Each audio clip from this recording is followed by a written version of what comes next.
नमस्कार, हरियाणा न्यूज देख रहे हैं आप और मैं हूं आपके साथ विनय चौधरी। मुद्दा में आपका स्वागत है। मुद्दा में आज बात करेंगे हरियाणा सरकार के 100 दिन के कार्यकाल को लेकर। नायब सरकार 2.0 के 100 दिन का कार्यकाल पूरा हुआ है। इसे लेकर मुख्यमंत्री नायब सिंह सैनी की तरफ से प्रेस कॉन्फ्रेंस की गई। मुख्यमंत्री ने यह कहा है कि हमने 100 दिन में 240 में से 18 संकल्प पूरे किए हैं। 6 संकल्पों के ऊपर तेजी से काम चल रहा है और 50 और संकल्प जल्द ही पूरे कर लिए जाएंगे। उन्होंने आगे कहा कि हमारी सरकार मजबूती के साथ आगे बढ़ रही है। इसके अलावा मुख्यमंत्री ने विपक्ष पर भी निशाना साधा। विपक्ष पर निशाना साधते हुए मुख्यमंत्री ने कहा कि विपक्ष युवाओं की भावनाओं के साथ खिलवाड़ कर रहा है। विपक्ष को यह भी नहीं पता कि किसानों की कितनी फसलें हैं जिन पर हम एमएसपी दे रहे हैं।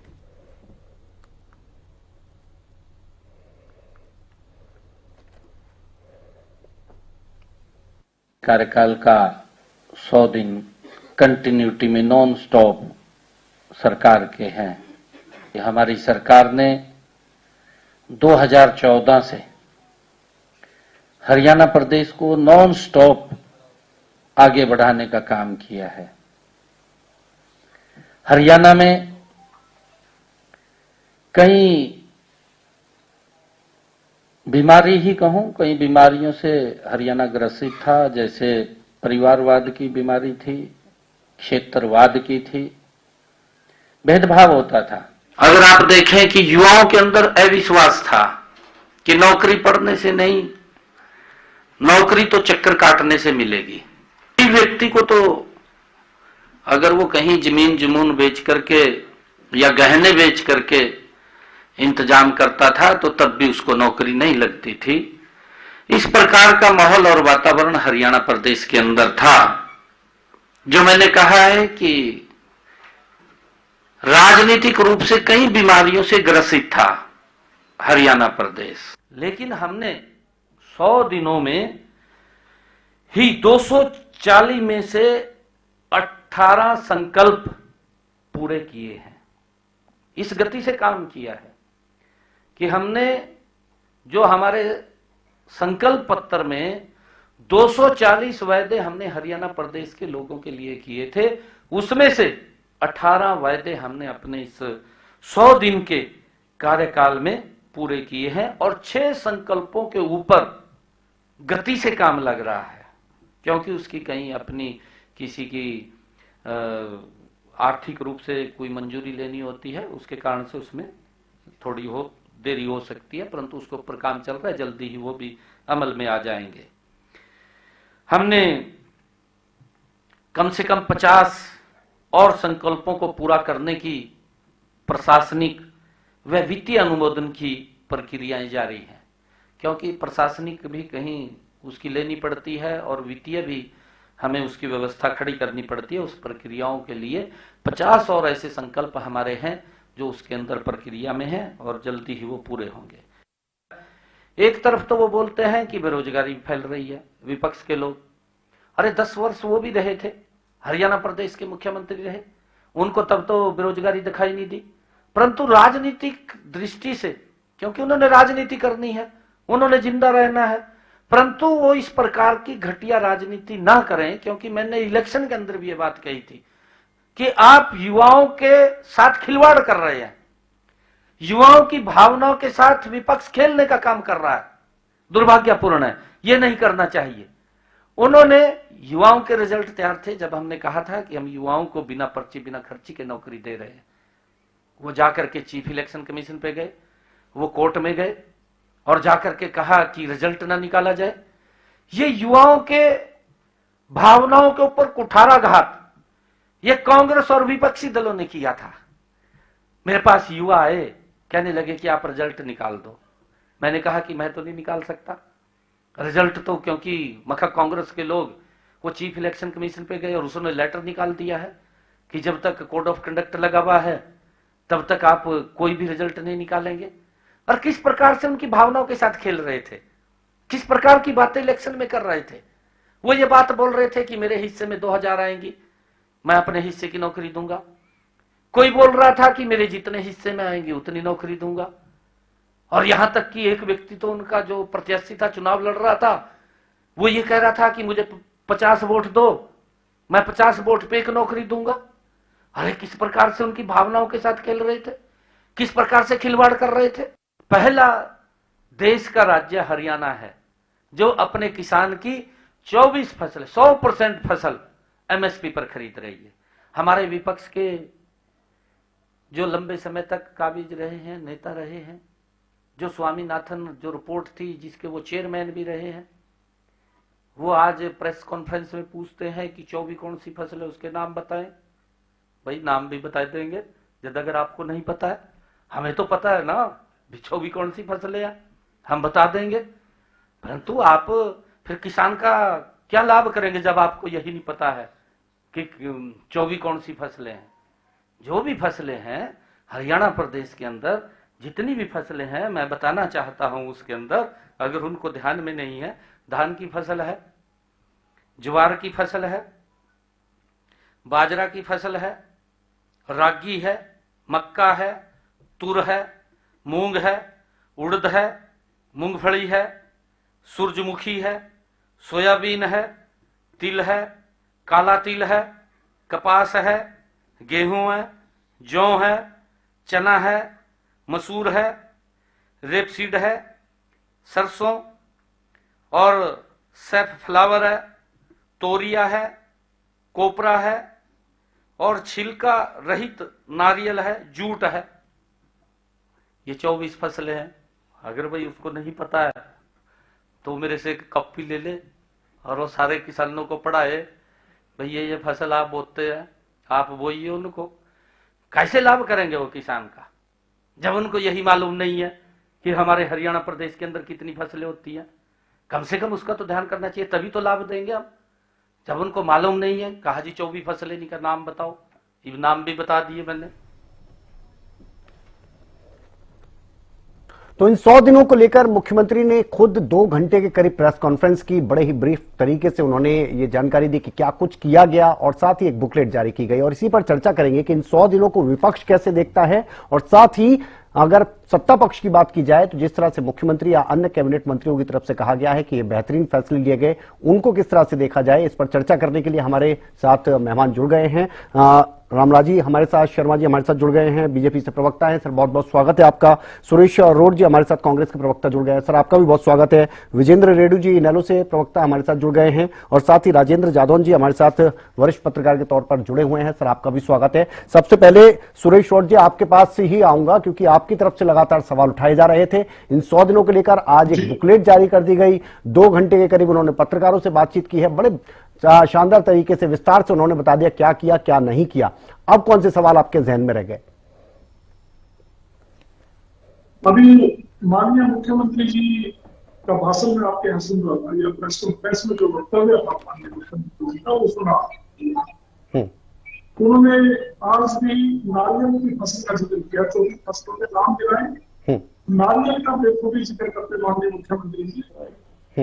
हरियाणा में एक किलो नारियल की फसल अगर पैदा हुई हो तो कांग्रेस पार्टी जिम्मेदारी देती है, 1 किलो। ऐसे आप कुछ भी नाम लेते रहो, हरियाणा के किसानों का नारियल की फसल से कोई सरोकार नहीं है। और हरियाणा का जब अगर नारियल के ऊपर आप एमएसपी दे रहे हो या अच्छा रेट दे रहे हो, तो बाहर के लोग ही आके बेचेंगे ना यहाँ पे। तो हरियाणा के किसानों का, हरियाणा की अनाज मंडियों का, जो 36 बिरादरी की, गरीब अमीर सबके, व्यापारियों की, किसानों की खून पसीने की कमाई से तो जगह जगह अनाज मंडियां बनी हुई है, उसमें अगर आप हरियाणा प्रदेश में उगने वाली फसलों को ना खरीदेंगे, हरियाणा से बाहर की फसलों को खरीदेंगे, चाहे एमएसपी पर खरीदें या बिना एमएसपी खरीदें, हरियाणा के लोगों को उससे कोई बना नहीं होने। आपने, मैं बड़ी जिम्मेदारी से एक तथ्य पेश कर रहा हूं आपके सामने कांग्रेस पार्टी की और किसानों की तरफ से, हरियाणा वासियों की तरफ। माननीय मुख्यमंत्री जी ने चुनाव से पहले ये कहा था कि 3100 रुपए धान की खरीद जो है वो हरियाणा की सरकार करेगी। ये कब कहा उन्होंने? 8 अक्टूबर को कहा। जब बहुमत हासिल किया कि हरियाणा सरकार जो बनने जा रही है वो 3100 रुपए प्रति क्विंटल प्रदेश भर में अनाज मंडियों में धान की फसल को खरीद के किसानों को राहत देगी और एमएसपी के ऊपर अपना एक मिसाल कायम करेगी।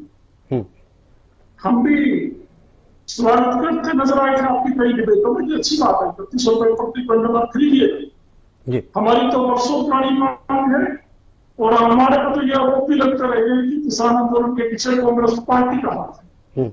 हमें लगा था कि आरोपों के बावजूद अगर सरकार चेती है, सरकार किसान को उसका हक देने जा रही है, तो हमने स्वागत किया। लेकिन पहला विधानसभा का सत्र शुरू हुआ और इन्हीं माननीय श्री नायक सिंह सैनी जी ने विधानसभा के सत्र में क्या कहा कि 2300 रुपए प्रति क्विंटल किसान की धान को प्रस्ताव करेगी। वास्तविकता यहाँ भी दूर थी। किसान की फसल कहीं 2050 में, कहीं 2080 में, कहीं 2100 रुपए में की गई। लेकिन माननीय मुख्यमंत्री हरियाणा में 2300 रुपए की बात, 8 अक्टूबर को बहुमत हासिल करके 3100 की बात करने वाले माननीय नायक सिंह सैनी जी मुख्यमंत्री हरियाणा ने विधानसभा सत्र में विधायकों के बीच में 2300 रुपए की बात की, तो उनका विरोधाभास, उनकी करनी और कथनी उनके नरेंद्र मोदी और मनोरमा खट्टर जैसी दोहरे चेहरे स्पष्ट हो गए कि 3100 रुपए प्रति क्विंटल की बात करने वाले नवनिर्वाचित मुख्यमंत्री 2300 की बात अपने मुंह से कर रहे हैं और 2300 की जगह वो कहीं 2021 या 1900 में भी की हो, जिसको भावांतर योजना कहते हैं कि हम बाद में कवर करेंगे। इससे ये स्पष्ट हो जाता है कि मुख्यमंत्री जी की करनी और कथनी में भारी अंतर। ठीक, और किसानों के नाम से ठीक है, इन्होंने चाहे केंद्र सरकार से या वर्ल्ड बैंक से कितने ही करोड़ रुपए का कर्जा क्यों नहीं लिया बैंकों से, चाहे केंद्र सरकार ने लिया हो चाहे राज्य सरकार ने लिया हो, किसान को उनकी कोई नहीं मिली। आज सुबह तो शायद आपके चैनल में मैं फॉलो करना बीजेपी की प्रवक्ता साथी कह रही थी कि हमने किसानों के खाते में इतने पैसे डाले। अरे माननीय मुख्यमंत्री 3100 के रेट देने की बात कह रहे हैं, हम 2300 की दे रहे हैं। आप इससे तो इस घोषणा का प्रपोजल को अमल नहीं कर सकते, तो आप चुपचाप बिना वादा करिए आप किसानों के खातों में क्या डालोगे। ठीक है, आप कह रहे हैं कथनी और करनी में फर्क है। ठीक है सर, ठीक है। रेणु साहब, नहीं, इसलिए आज सबसे पहले विपक्ष से ही सवाल किया है, क्योंकि मुख्यमंत्री जी को तो हमने 2 घंटे सुन लिया, आपके क्या सवाल रह जाते हैं वो हम जानना चाह रहे थे, तो इसलिए मैंने विपक्ष से ही शुरुआत की है आज। रेणु साहब, आपसे भी जानना चाहेंगे और क्या सवाल आपके हिसाब से रह जाते हैं, क्योंकि 2 घंटे पूरी ब्रीफ कर दिया, इसके अलावा एक बुकलेट जारी कर दी गई, उसके बावजूद भी अगर कुछ सवाल विपक्ष के रह जाते तो ये अपने आप में ही सवाल भी उठा देते हैं।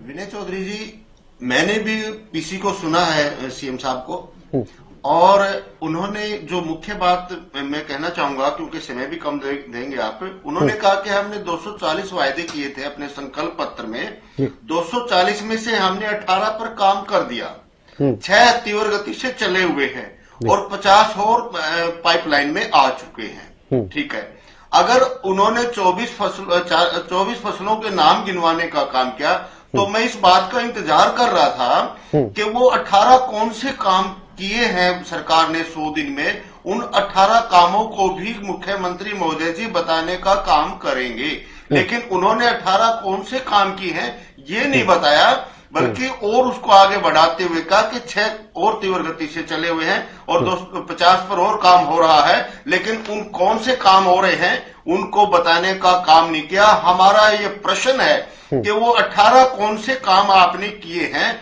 वो भी बताना चाहिए पब्लिक को, ताकि पब्लिक को पता चले कि 100 दिन में नायब सरकार ने ये काम पूरे करने का काम किया है। मैं तो कहता हूं 100 दिन, लेकिन निवेदन मेरा एक प्रश्न ये और है, इनके जो है 3650 10 साल के दिन बनते हैं, 3 इसमें लीप वर्ष आते हैं और 100 दिन ये हो गए, टोटल मिलाकर 3753 दिन की सरकार के भी यदि ये काम गिनाए तो भी ये काम नहीं गिनवा सकते, क्योंकि उसका खुलासा सबके सामने है।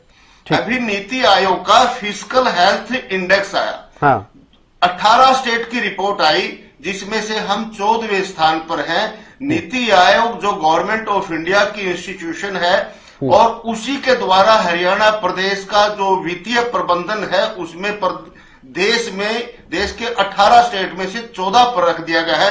ये अपने आप में सरकार का एक बड़ा सर्टिफिकेट है। यदि ये उसको अच्छा माने तो माने, लेकिन ये अच्छा है ही नहीं। दूसरी बात देखिए, ये कहते हैं कि हमने इतने काम कर दिए। ये बताइए, पीडब्ल्यूडी एसोसिएशन ने नोटिस दिया सरकार को कि यह हमारी पिछली पेमेंट दे दीजिए, जो कि लगभग 5 अरब रुपए की पेंडिंग है। वो पेमेंट उनकी नहीं हो रही है, उन्होंने काम रोक दिया। मैं जींद से आता हूं विनय जी, हमारी लगातार एक सप्ताह से हमारे सामान्य हॉस्पिटल जींद की खबरें छप रही हैं अखबारों में। और वो क्या लिखते हैं, बड़े शर्म की बात है, अखबार लिखता है कि गरीब सामान्य हॉस्पिटल, नागरिक सामान्य हॉस्पिटल की जगह क्या नाम दे दिया गया, गरीब सामान्य हॉस्पिटल। और हद तो तब हो जाती है कि वो लिखता है अखबार कि जींद के सामान्य हॉस्पिटल में लैब में प्रयोग होने वाले आरओ वाटर तक का प्रबंध नहीं है, और कुत्तों को काटने वाले और बंदरों के काटने वाले वैक्सीन तक की दवाइयां खरीदने के लिए बजट नहीं है। तो ये हालात है, घोषणा करते जाओ, पीछे भी तो संभाल लो ना। इसी के साथ साथ जो बजट की और फाइनेंस की, जब फाइनेंस में हम 14वें पायदान पर पहुंच गए हैं, हॉस्पिटलों में ये हाल है। इसके अलावा जो पीडब्ल्यूडी एसोसिएशन है वो आगे वर्क करने से मना कर रही है। और लिखते हैं हॉस्पिटल वाले, ऑक्सीजन के सिलेंडर भी एक सप्ताह के आश्वासन पर मिलते हैं कि एक सप्ताह में आपकी पेमेंट करवा देंगे ताकि मरीजों को बचाया जा सके। इसके अलावा आयुष्मान वाले प्राइवेट हॉस्पिटल आंदोलन कर रहे हैं, उनकी पेमेंट नहीं कर रहे हैं। इसके अलावा प्राइवेट स्कूल वाले आंदोलन कर रहे हैं, उनको आरटीई का और 134A की पेमेंट नहीं कर रहे हैं और आयुष्मान का नहीं दे रहे हैं। और इसके अलावा ये कहते हैं हमने 24,000 नौकरियां देने का काम किया। देखें, मुख्यमंत्री महोदय जी बड़े आदरणीय और सम्मानित हमारे मुख्यमंत्री हैं, लेकिन 24,000 में से ओरिजिनल कितने लोगों को नौकरी मिली है, कितने बेरोजगारों को नौकरी मिली है, या डी को सी में प्रमोट करके 24,000 काउंट करने का काम किया गया है? मात्र 7-8 हजार लोगों को ही नौकरी देने का काम किया गया है, झूठ बोलने का काम किया जा रहा है। हाँ। अगली बात मैं कहता हूं, अगर एक बस 5 सेकंड और लेता हूं मैं। अगली बात मैं कहता हूं, जेबीटी वाले अपने रिजल्ट का कब से इंतजार कर रहे हैं, उनका रिजल्ट डिक्लेयर करने का काम नहीं कर रहे हैं। सीपीएलओ जो हमारे कर्मचारी हैं वो बेचारे परेशान है। सीई टेट को जो कॉमन एलिजिबिलिटी टेस्ट है उसको इन्होंने कांग्रेस का एलओपी बना करके रख दिया है, बार बार टाइम दिया जा रहा है, बार बार डेटें दी जा रही है, उसको करवाने का काम नहीं कर रहे हैं। यानी कि नौकरी नहीं है, शिक्षा नहीं है, स्वास्थ्य नहीं है। शिक्षा की बात करूं, कितने आपने शिक्षक लगाने का काम किया, 50% के लगभग स्टाफ कम है। हॉस्पिटलों में, हमारे जींद के हॉस्पिटल की बात करता हूं मैं, सिविल सर्जन नहीं है, सीएमओ नहीं है और 50% पैरामेडिकल का स्टाफ नहीं है। ये खाकी घोषणा करने से विनय जी मैं मानता आपने हर वर्ग की बात उठा दी, हर क्षेत्र की बात उठा दी, ग्राउंड पर कुछ करके दिखाना होगा। इनका जवाब ले लेते हैं। शर्मा जी क्या कहेंगे, क्योंकि ठीक है 2 घंटे तक बातचीत की, 2 घंटे तक जानकारी दी, बुकलेट भी जारी कर दिया। बुकलेट शायद मुझे लगता है कि रेणु साहब के पास नहीं पहुंच पाया है, वरना वो उसमें और ज्यादा ब्रीफ में देख के बता सकते थे कि क्या सही है क्या गलत है। लेकिन आप क्या कहेंगे, सवाल अब भी उठ रहे हैं। देखो, मैं आपको बताना चाहूंगा, जिस तरह से विश्व के सबसे लोकप्रिय और ताकतवर प्रधानमंत्री आदरणीय नरेंद्र मोदी जी की अगुवाई में हमारा बहुत आगे बढ़ रहा है, हमारा देश बहुत आगे बढ़ रहा है, विदेश में डंका बजा है। धारा 370 और 35 से जम्मू कश्मीर से हटाई गई है, आर्थिक दृष्टि से मजबूत हुए, रक्षा के क्षेत्र में हम आत्मनिर्भर हुए हैं। और ऐसे ही हरियाणा में भी हमारे लोकप्रिय मुख्यमंत्री, युवाओं के हृदय सम्राट, छत्ती बिरादरी के मसीहा और 24 घंटे जनता की सेवा में समर्पित रहने वाले, रात के 12-12, 1-1 बजे तक जनता की सेवा में लीन रहने वाले आदरणीय नायब सिंह सैनी जी की अगुवाई में हमारा हरियाणा भी बहुत आगे बढ़ रहा है। जिस तरह से देवतुल्य जनता जनार्दन ने विश्व के सबसे लोकप्रिय और ताकतवर प्रधानमंत्री आदरणीय नरेंद्र मोदी जी को आशीर्वाद देकर तीसरी बार केंद्र में हमारी सरकार बनाई, तीसरी बार उनको प्रधानमंत्री कुर्सी पर बिठाया, ऐसे ही देवतुल्य जनता जनार्दन ने, क्योंकि हमारी पार्टी ने आदरणीय नायब सिंह सैनी जी को अगला मुख्यमंत्री घोषित कर दिया था। उनकी अगुवाई में हमने चुनाव लड़ा था।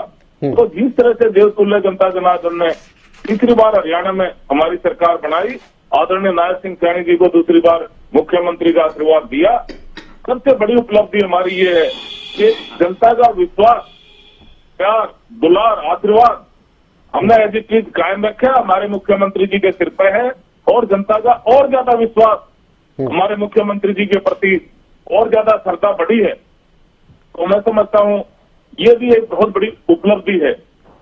और 24 फसलें एमएसपी पे हम खरीद रहे हैं, ये कांग्रेस का प्रवक्ता भाई कह रहा था कुछ फसलें हरियाणा की नहीं है। अरे मेरे भाई, हरियाणा की तो सारी फसलें खरीद रहे हैं, आपको क्या दिक्कत आ रही है?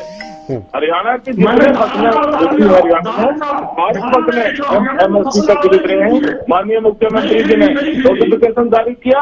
आज हर वर्ग हमारे से खुश है। चाहे किसान वर्ग हो, किसानों को बहकाते थे। सुरेश जी ले लेंगे जवाब। सुरेश जी आऊंगा मैं आपके और पास, किसानों को क्योंकि समय भी कम है तो अच्छा है कि थोड़ा ब्रीफ हो प्रति जाए। एकड़ के हिसाब से माननीय मुख्यमंत्री जी ने उनको बोनस देने का काम किया। इस बात के लिए मैं माननीय मुख्यमंत्री जी को बधाई देता हूं। दूसरा, डीएससी समाज जो वंचित समाज, शोषित समाज के नाम से जाना जाता है, आरक्षण में एससी समाज को आरक्षण में वर्गीकरण करा और डीएससी समाज को उसका हक दिलाने का काम किया माननीय मुख्यमंत्री जी ने। और समाज ने लाखों की संख्या में जींद में एक ऐतिहासिक रैली करके माननीय मुख्यमंत्री जी का आभार प्रकट किया। लगभग 1.25 लाख कर्मचारी जो ठेकेदारी प्रथा में होते थे, इनके टाइम में मुख्यमंत्री क्या करता था, अपनी पसंद का ठेकेदार रख लेता। और ठेकेदार क्या करता, कर्मचारियों को ना तो पैसे देता, उनको वेतन नहीं देता था, 2-4-6 महीने रखता, ना उनका पीएफईएसआई भर्ती देता उनका, और पैसे लेके भर्ती करता, फिर उनको हटा देता। 2-4-6 महीने बाद फिर नए भर्ती कर लेता, फिर उनको ना पीएफईएसआई देता, ना उनको सैलरी देता, फिर नए भर्ती कर देता। माननीय मुख्यमंत्री जी ने एक स्पेशल विधेयक लेकर आए उन कर्मचारियों के पक्ष में जो कौशल रोजगार निगम के अंतर्गत कर्मचारी काम करते हैं, और उनको रोजगार की गारंटी दी, रिटायरमेंट तक रोजगार की गारंटी दी। ऐसे हमारे मुख्यमंत्री जी को मैं नमन करता हूं, उनका आभार प्रकट करता हूं। लगभग 25,000 युवाओं की जो कांग्रेस के भर्ती रोको गए, उन्हें भर्ती रोक ली थी, और माननीय मुख्यमंत्री जी ने उस समय वायदा करा था, मैं भगवान की कृपा से, जनता के आशीर्वाद से हमारी सरकार बनेगी और मैं पदभार बाद में ग्रहण करूंगा, पहले इन बेरोजगार भाई बहनों को रोजगार देने का काम करूंगा। माननीय मुख्यमंत्री जी जुबान के धनी है, उन्होंने अपना वायदा पूरा किया। पहले उन भाई बहनों को, बेरोजगारों का रिजल्ट आउट किया, उनको रोजगार दिया, उसके बाद में सरकार ने पदभार ग्रहण करा। माननीय मुख्यमंत्री जी का इस बात पर भी मैं आभार प्रकट करता हूँ। ठीक है। और दूसरा, आपको और बता दूं मैं, जो ये भाई कह रहे हैं क्या हुआ ये नहीं हुआ, अरे मुख्यमंत्री की पहचान क्या होती है?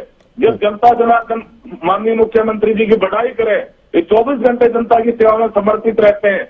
जो विपक्ष के एमएलए भी बड़ाई करने लग गए, इनके सिरसा के एमएलए हैं सेतिया जी, उन्होंने कहा, मैं भगवान की सौगंध खा के कहता हूं, ना तो इतना बढ़िया मुख्यमंत्री, इतना परोपकारी हरियाणा में ऐसा मुख्यमंत्री आया और ना आएगा। ठीक है, बढ़िया और मुख्यमंत्री ठीक है शर्मा जी, सकती है नारायणगढ़ की समय की भी कमी है, शॉर्ट में निपटाना होगा थोड़ा सा। चौधरी, उन्होंने हमें माननीय मुख्यमंत्री कार्यशैली की बड़ाई करी, उन्होंने कहा युग पुरुष के नाम से जाने जाएंगे माननीय मुख्यमंत्री जी। ठीक है, जादव साहब हमारे साथ जुड़े हुए हैं। ठीक है शर्मा जी, आपको मैं आपके पास क्लोजिंग कमेंट में आऊंगा सर। सबका विश्वास, इस पैटर्न पर हमारी सरकार काम करी है। क्लोजिंग कमेंट में आऊंगा सर आपके पास। शर्मा जी क्लोजिंग कमेंट में आता हूं आपके पास। जादव जी, आपने भी देखा होगा बहुत लंबे समय से आप बड़े नजदीक से राजनीति को देखते हुए आ रहे हैं, सरकार के कामकाजों को देखा है आपने। इन 100 दिनों की अगर बात की जाए नया सरकार 2.0 के, इन्हें आप किस तरह से देखते हैं? हालांकि एक बुकलेट जारी किया गया है, बेहतरीन, सत्ता पक्ष की तरफ से बताया जा रहा है, विपक्ष की तरफ से सवाल उठाए जा रहे हैं, आपके नजरिए से क्या लगता है? नहीं, देखिए ऐसा है कि मुख्यमंत्री जी ने 100 दिन पूरे होने पर अपने कामकाज का दौरा पेश किया है।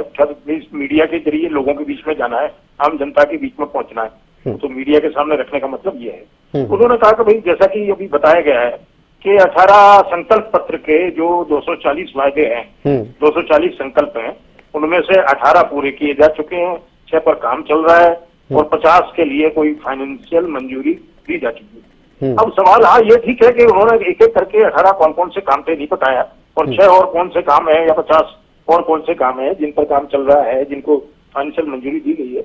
हाँ। लेकिन ये है कि उन्होंने जो कुछ भी इनडायरेक्टली बता दिया, एक तो उन्होंने नीतिगत फैसले ज्यादा बताए हैं कि जैसे ये शेड्यूल कास्ट को जो है उन्होंने तो उसका कैटेगराइजेशन कर दिया, 2 कैटेगरी में बांट दिया।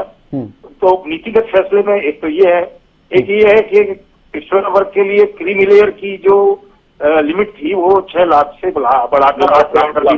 2 नीतिगत फैसले तो ये है, और है मतलब कुल मिला के डायलिसिस का फैसला है, प्लॉट देने का फैसला है, जिस तरह से वो, और मुख्यमंत्री आवास योजना के तहत जो है सर्वे करवाया जा रहा है और सबको आवास दिया जाएगा। उस तरह के करके उन्होंने, मेरा मतलब यह है कि उस तरह के करके उनका नाम, वो जो उन्होंने अभी 100 दिन में जो भी काम पूरे किए हैं वो सब बताया उन्होंने। लेकिन अभी सवाल, एक बड़ा सवाल ये खड़ा हो गया कि जो 24,000 नियुक्तियां दी गई थी शपथ से पहले, नियुक्ति पत्र वितरित किए गए थे, उसमें कहा गया कि डी क्लास से सी क्लास में प्रमोशन किए गए, उनको दिया गया, बाकी भर्तियां कम की गई। तो मैं समझता हूं कि अभी तो मुख्यमंत्री ने प्रेस कॉन्फ्रेंस में इस बारे में कोई जिक्र नहीं किया और ऐसा कोई सवाल भी नहीं आया। लेकिन ये है कि बजट सत्र आ रहा है विधानसभा का, तो अगर विपक्ष में कांग्रेस है, इनेलो है, इनको वहां विधानसभा में पूछना चाहिए कि जो 24-25 हजार जो नियुक्ति पत्र आपने दिए, उसमें कितने तो डी क्लास से सी में प्रमोट करके उनके प्रमोशन, क्या पदोन्नति पत्र दिए गए या नियुक्ति पत्र दिए गए, तो उसका खुलासा होना चाहिए। ठीक है। बाकी उन्होंने ये कहा है कि 2 लाख नौकरी हम देंगे 5 साल में। उनका कहने का मतलब ये था कि संकल्प पत्र 5 साल के लिए था, तो 5 साल में पूरा करेंगे। तो अब ये है कि अगर उन्होंने एक कट ऑफ डेट तय की है कि 100 दिन के काम काज का ब्यौरा उन्होंने रखा है, तो अगले 100 दिन का एजेंडा भी उनको, जो 5 साल का संकल्प पत्र है, जो 240 संकल्प हैं, उनको जो है 5 साल में 100 दिन के टुकड़ों में बांट लिया जाए कि हम हर 100 दिन में इतने काम करेंगे, फिर इतने काम करेंगे, तो वो ज्यादा ठीक होगा।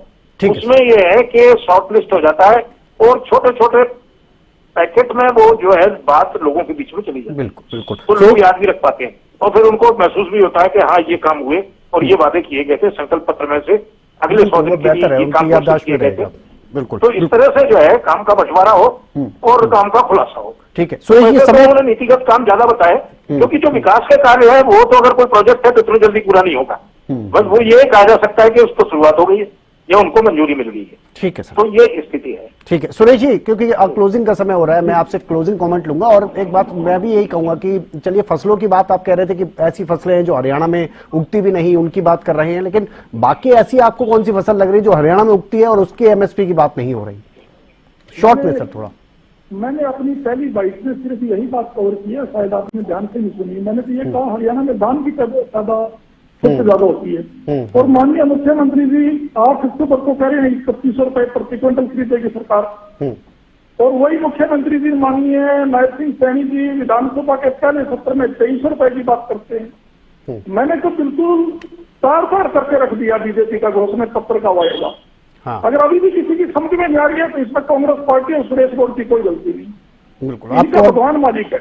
आपको और बेहतर तरीके से मैंने ये बता दिया कि सबसे बड़ी फसल धान, और जिसके ऊपर माननीय मुख्यमंत्री 3100 रुपए की घोषणा कर रहे थे अपने मुंह से, और विधानसभा सत्र में 2300 रुपए की बात करते नजर आए, और इसके बावजूद भी अगर कोई तथ्यों को मरोड़ के पेश कर रहे हैं या वैसे कह रहे हैं तो मैं तो इसमें क्या कर सकते हैं, हमारे पास तो कोई ऐसा।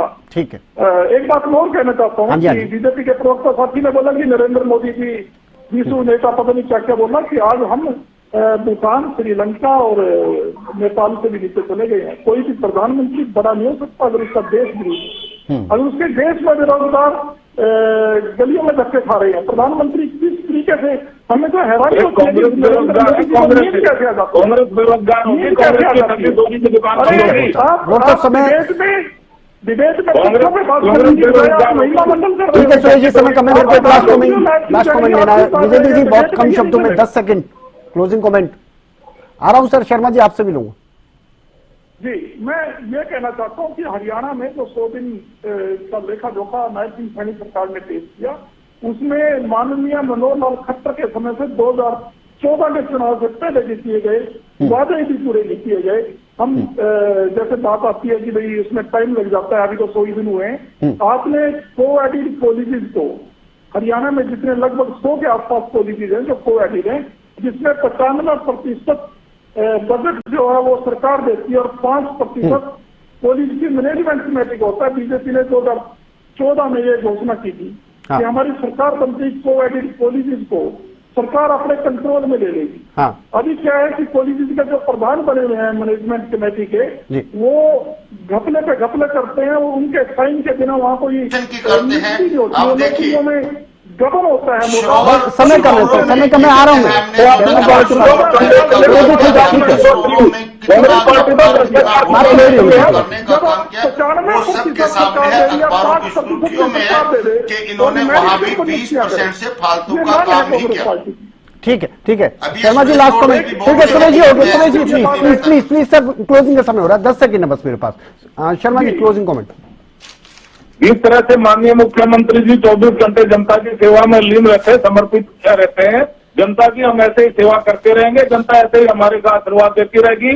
आने वाले 30-35 साल तक हमारा बहुमत ऐसे ही चलता रहेगा और दिल्ली में भी सफल बहुमत से कमल खिलने वाला है, जिसमें हरियाणा की विशेष शुक्रिया जादव जी, माफ करना समय कम दे पाया मैं आपको, लेकिन वाकई में ये 100 दिनों को लेकर अगर बात की जाए तो 2 घंटे की प्रेस कॉन्फ्रेंस रही मुख्यमंत्री की, और ये 100 दिन की प्रेस कॉन्फ्रेंस में उन्होंने बहुत सारी बातें कही, बहुत सारी डिटेल में वो बात नहीं कह पाए जिन 18 संकल्पों की वो बात कर रहे थे, लेकिन एक बुकलेट जरूर जारी की गई। बहुत शुक्रिया आप सभी मेहमानों का। लेकिन ये 100 दिन जनता के नजरिए से देखा जाए तो जनता अपने हिसाब से ही इनको आंकेगी। हालांकि एक बात जरूर यहां पर वरिष्ठ पत्रकार के तौर पर जादव जी ने कही कि शॉर्ट टर्म और मिड टर्म और लॉन्ग टर्म के तौर पर इनको बांट लिया जाए तो ज्यादा बेहतर होगा। फिलहाल मुद्दा में इतना ही। आप बने रहिए हरियाणा न्यूज के साथ। नमस्कार।